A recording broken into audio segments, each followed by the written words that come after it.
Oui, je sais que ma première vidéo, comment choisir sa caméra, j'ai parlé de tout ce qui était important, sauf de la caméra. Eh ben, c'était fait exprès. Tout vient à point et qui sait attendre. Aujourd'hui, je vais vous donner 2 caméras qui me semblent idéales pour démarrer sur YouTube.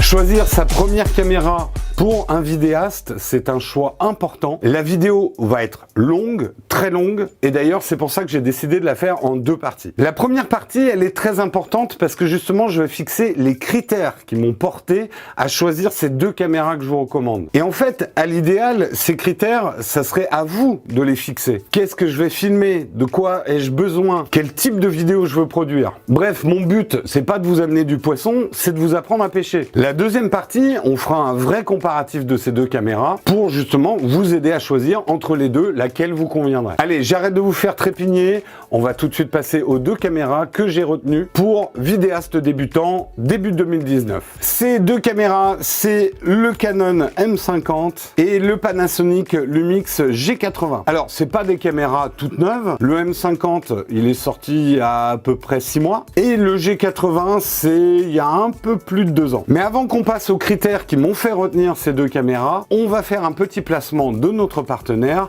le dénicheur. Le dénicheur, c'est un comparateur de prix hyper performant qui va vous permettre d'acheter malin et surtout d'acheter au bon moment. Ça va nous être très utile, notamment dans le choix des 2 caméras. Le dénicheur, à travers leur application mobile ou le site, va vous permettre d'avoir des alertes sur les prix, mais surtout de regarder l'historique. Donc de voir à quel moment de l'année les prix ont tendance à augmenter ou à baisser et ainsi avoir une vraie stratégie d'achat. Et encore mieux, pour pouvoir comparer plusieurs modèles de caméras, vous pourrez également faire des vrais tableaux comparatifs. Nous, en tout cas, on remercie le dénicheur parce qu'ils nous permettent de faire cette vidéo et de vous la proposer. Allez, on passe dans le vif du sujet. Quels sont les critères que j'ai retenus pour choisir ces 2 caméras? Bah d'abord, et il faut commencer par ça, j'ai choisi le type de vidéo qu'éventuellement vous allez produire, parce qu'une caméra ne sait pas faire tous les types de vidéos. Donc j'ai plutôt prévu le format YouTube un petit peu classique, chez vous, dans votre chambre, votre salon, vous en face de votre caméra, un peu ce que je suis en train de faire là. Un petit peu de vlogging, on abordera le sujet, des plans d'illustration, des extérieurs, mais assez simples. Bref, des caméras qui sont plutôt tendance reportage que fiction. En fait, 90% de ce qui constitue YouTube aujourd'hui.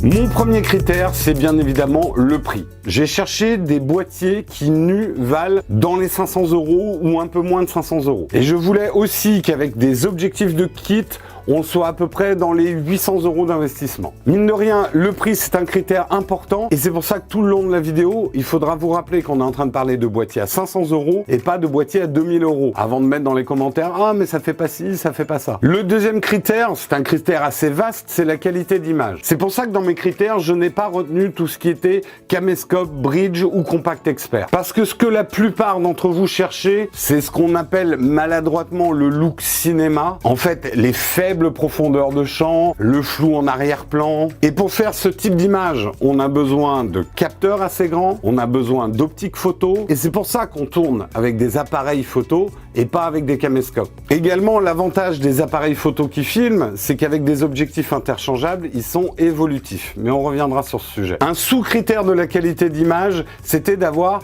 une bonne résolution 1080p. Alors je sais, j'ai fait une vidéo sur l'importance de la 4K dans votre production, même si vous sortez des vidéos en 1080p, il vaut mieux les tourner en 4K. Mais ce qui est vrai également, c'est qu'il vaut mieux une bonne 1080 native qu'une mauvaise 4K. Critère très important aussi dans ce choix, un écran complètement réversible, donc ce type d'écran qui peuvent se retourner, qui se déplient sur le côté. Les 2 en sont munis. Cet écran réversible est super important pour faire du vlog, bien évidemment, mais également parce que vous allez travailler généralement seul, sans caméraman. Vous n'avez pas encore le budget pour un écran de contrôle externe, donc il vous faut un écran pour voir ce que vous êtes en train de filmer. Également, ces écrans et toutes les commandes sont tactiles. C'est important. La plupart d'entre vous, vous êtes la génération smartphone. Vous serez plus rapide avec des commandes tactiles qu'à chercher dans les molettes comment on fait des réglages. Également, et c'est toujours dans un souci de productivité, si vous travaillez seul, il est important que ces deux caméras aient du Wi-Fi et une application mobile qui permettent de les piloter à distance. Ce que j'ai voulu vous proposer également, c'est des caméras petites et légères. C'est pour ça que je suis plutôt parti sur des hybrides. Petites et légères parce que souvent vous allez trimballer votre matos tout seul. Mais en fait, c'est plutôt dans un souci d'évolution de ces caméras. Vous allez commencer par ces caméras, ça va devenir vos caméras A. Mais peut-être qu'après, si votre chaîne a du succès, je vous le souhaite, vous allez vous équiper avec du matériel plus conséquent. Et ces caméras, j'ai vraiment voulu les penser comme devenir des caméras B. Vous n'aurez pas à les revendre, vous pourrez toujours les utiliser dans votre workflow. Et plus elles seront petites et plus elles seront légères, plus elles seront faciles à mettre avec votre caméra principale dans le sac. Un critère incontournable, c'est bien évidemment d'avoir une prise micro. Le son, c'est plus important que l'image en audiovisuel. Oui, il y a des manières de prendre le son quand on n'a pas de prise micro, mais dans un souci de productivité, vous irez quand même plus vite si vous prenez votre son directement sur les caméras. Généralement, je recommande aussi qu'il y ait une prise casque, mais à ce niveau de prix, il n'y a pas de boîtiers qui existent sur le marché qui ont des prises casque et qui remplissent les autres critères. Moi, les 3 premières années de la chaîne, il n'y avait pas de prise casque non plus. C'est galère, mais on s'en sort. Un dernier critère qui peut paraître futile, mais qui est quand même vachement important. Je voulais que ça soit quand même des caméras qui soient populaires, qui se vendent bien. Pourquoi? Parce que vous allez avoir beaucoup d'utilisateurs, donc une grosse base de connaissances sur YouTube, sur le web. Donc quand vous aurez des questions, parce que vous en aurez sur comment bien les utiliser, vous pourrez trouver facilement du contenu pour vous perfectionner sur l'utilisation de vos caméras. Le G80, c'est très bien vendu. Le Canon M50 a fait un départ fulgurant au Japon et se vend pas trop mal, je crois. Du coup, plein de caméras n'ont pas été retenues à cause de mes critères. C'est vrai que j'aurais pu parler des boîtiers Olympus qui sont super intéressants, mais un petit peu plus chers et surtout beaucoup moins de gens les utilisent en vidéo. Donc, manque de base de connaissances. J'aurais pu parler des réflexes d'entrée de gamme, notamment chez Canon, qui ont des bonnes performances en vidéo, mais je trouve qu'aujourd'hui, c'est des caméras un peu trop grosses, trop lourdes pour ce qu'elles offrent comme capacité.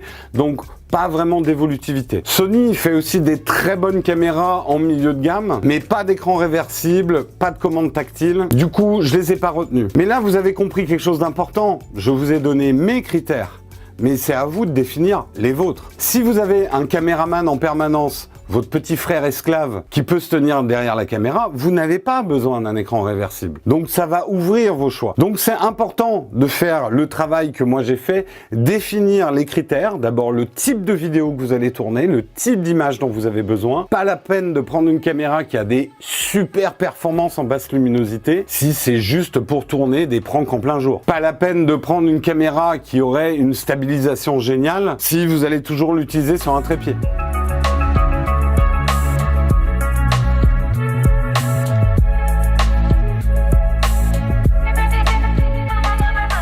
Et là, vous allez me dire, Jérôme, c'est bien gentil, tu as donné tous tes critères, tu as choisi 2 caméras, mais tu nous as pas encore dit laquelle il fallait prendre. Ça sera dans la deuxième partie de la vidéo. Mais avant de vous lâcher, je dois vous parler d'un truc aussi important que votre boîtier, si ce n'est plus. Quel objectif choisir, surtout à votre premier achat? On va d'abord parler de ce qu'on appelle l'objectif de kit. L'objectif de kit, c'est généralement des objectifs moyens de gamme, pas trop chers, qui sont vendus avec votre appareil. Moi, je conseille quand même de prendre un objectif de kit parce que même dans votre évolution, un objectif de kit, c'est toujours un bon objectif à mettre dans son sac. Et ils sont en général très polyvalents, c'est des zooms. Ils vous seront toujours utiles. Et pour les plus débutants d'entre vous qui n'y connaissent rien aux longueurs focales, je conseille vivement de prendre justement un zoom avec la plage focale la plus étendue. Pour le M50, ça va être le 18-150 mm et pour le G80, ça sera un 14-140 mm. En fait, ces objectifs de kit vont vous permettre justement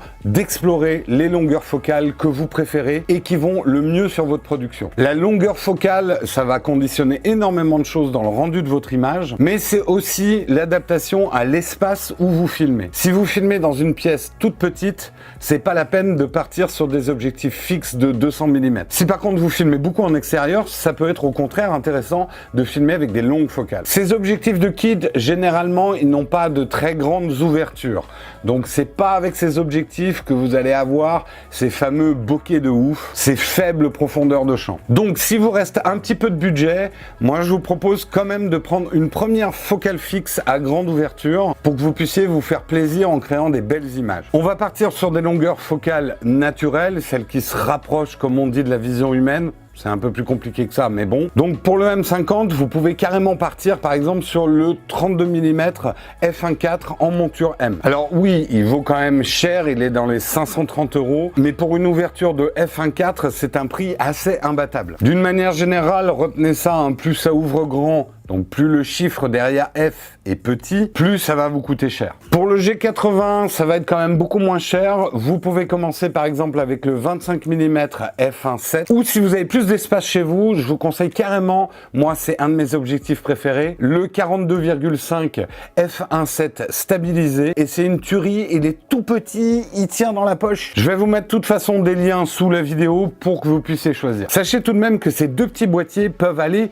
beaucoup plus loin et faire des images vraiment de ouf. Mais pour ça, il va falloir que vous travailliez avec des objectifs qui valent beaucoup plus cher que ces boîtiers-là. Je vais même pas vous parler des prix parce que il y a certains objectifs, le prix vous allez vous mettre en PLS. Mais sachez que certains objectifs, comme par exemple ce Sigma 50 mm f1.4, ça vaut plus de 1000 €. Et ça peut monter beaucoup plus cher. Alors, c'est des objectifs qui sont faits pour du full frame. Donc comment on les adapte sur ces petits appareils qui n'ont pas des capteurs full frame? Dans le cas du M50, c'est relativement simple. Il faut une bague adaptatrice. Il y a celle de chez Canon, mais Viltrox en fait une aussi qui marche très bien. Alors ça va juste permettre d'adapter un objectif full frame. Vous n'allez pas utiliser toute la surface de l'objectif puisque votre capteur est un APS-C, mais vous garderez quand même toutes les qualités optiques de ces objectifs. Vous avez remarqué que je contourne habilement le problème du crop factor. Ça serait beaucoup trop long de vous expliquer ça. Pour le G80, qui a donc un capteur micro 4/3, paradoxalement, on a beaucoup plus de choix. Un des avantages des petits capteurs, des micro 4/3, c'est qu'ils peuvent utiliser tous les objectifs qui existent. Et pour ça, vous avez deux options. Soit effectivement des bagues d'adaptation, comme je vous ai parlé pour Canon, qui permet de monter des montures EF, donc de full frame, sur du micro 4/3. Mais il existe également ce qu'on appelle des convertisseurs. Ici, c'est un Metabone. Un convertisseur, ça ressemble à une bague d'adaptation, mais il y a carrément un objectif, en tout cas une lentille à l'intérieur, qui va convertir l'objectif, qui va vous permettre d'utiliser, par exemple, un objectif de full frame, un petit peu comme s'il était monté sur un full frame. C'est un petit peu compliqué, ça peut faire l'objet de toute une vidéo, mais avec ça, vous allez faire des images de malade mental. Mais attention, votre banquier va aussi vous prendre pour un malade mental. Rien que ça, le Metabone, ça vaut entre 500 et 800 €. Donc plus cher que votre boîtier. Bien évidemment, c'est pas des prix qu'il faut dépenser au début, quand on commence, mais c'était pour vous donner un peu une perspective d'évolution de ces boîtiers-là, comment vous allez pouvoir les faire évoluer. Et sachez que moi, la plupart des objectifs que j'utilise dans ma production, eh bien, je ne les achète pas, je les loue. Et pour ça, on a un partenaire formidable qui va venir faire son petit placement. J'appelle Albert de SOS Ciné. Et c'est l'instant placement Albert de votre vidéo. Alors les gars, une fois que vous avez acheté votre boîtier, que ce soit le Canon ou le Pana, en fonction de ce qui vous correspond le mieux, vous avez envie d'essayer des belles optiques dessus. Le problème, c'est qu'un truc comme ça, qu'est-ce que je vais prendre? Je vais prendre le Sigma A à 900 balles, un zoom, une bague, un Metabone, ça je deviens très vite perdu dans une espèce de choix cornélien et impossible à faire. C'est là qu'on intervient. Sachez les amis que chez SOS Ciné, on les a tous. Toutes les optiques que vous pouvez trouver sur les appareils photo, on les a en stock. Alors vous pouvez venir les louer si vous avez des projets, mais vous pouvez venir surtout les essayer. Notre équipe, alors moi si je suis pas là, il y aura Nico, Rodrèche, Félix et Quentin qui se feront un plaisir de vous accueillir. Alors n'hésitez pas à passer nous voir. Bon, je sais que les déplacements produits, hein, on en a un peu ras la casquette, donc je me tirerai, je vais vous laisser avec Jérôme et je vous souhaite évidemment une bonne année 2019.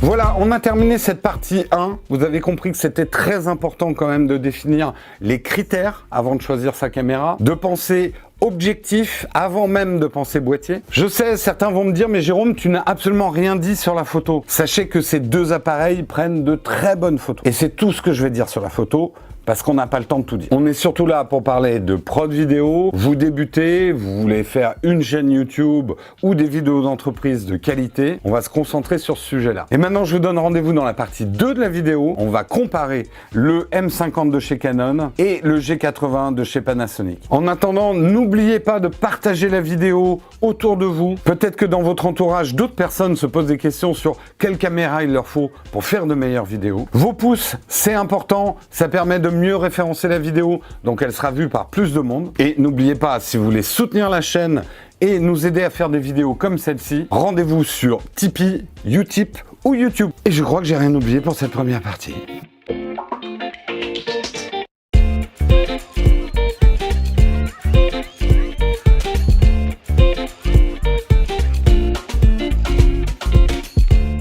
La caméra, dans une certaine limite, on s'en branle. Un peu pas poli. Fais ça avec tes cheveux. Ah oui, ils sont tout pourris. Non, mais en fait, comme t'as passé ta main dans les Merde. cheveux, ça fait genre putsch. Maquilleuse. Je pourrais me scotcher les cheveux avec du gaffeur. Ça me donnerait un look pro en fait. Tu vois, quand j'ai une mèche rebelle, hop, je la mets comme ça. C'est discret. Je veux dire, personne s'en aperçoit. Aïe. Ah, ça colle bien les cheveux, saloperie. C'était sûr.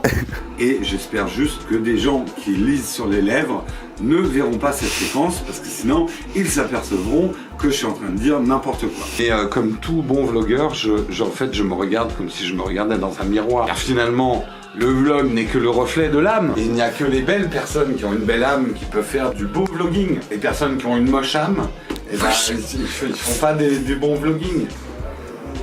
Ok.